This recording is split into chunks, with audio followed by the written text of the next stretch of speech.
વિશે ભણી ગયા. હવે આજે આપણે ઉપગ્રહો વિશે શીખીશું. ગ્રહોમાંથી છૂટા પડીને તેમની આસપાસ ફરતા ભાગોને ઉપગ્રહો કહે છે. ઉપગ્રહ પરપ્રકાશિત છે. ચંદ્ર પૃથ્વીનો કુદરતી ઉપગ્રહ છે.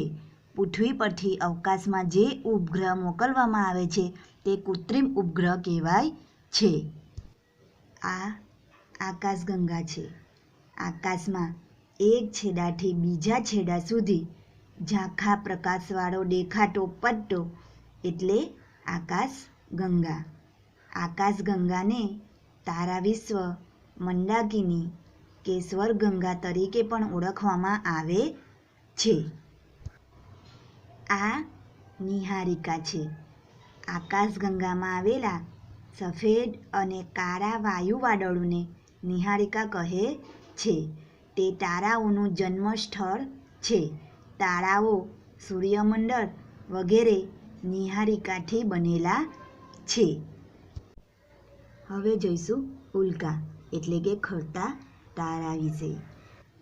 અવકાશમાં તીવ્ર ગતિથી ઘૂમતા નાના નાના પદાર્થો જોવા મળે છે.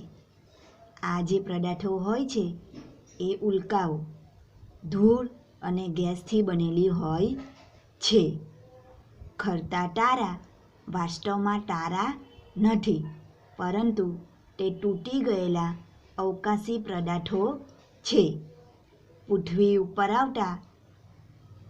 આવતા જ તે હવા સાથેના ઘર્ષણથી ઉત્પન્ન થતી ગરમીથી બળીને ખાક થઈ જાય છે. હવે જોઈશું તારામંડળ. તારા એટલે અનંત વિશ્વમાં આવેલા બીજા સૂર્ય. તારાઓના સમૂહને તારામંડળો કહે છે. તેની સંખ્યા 87 છે.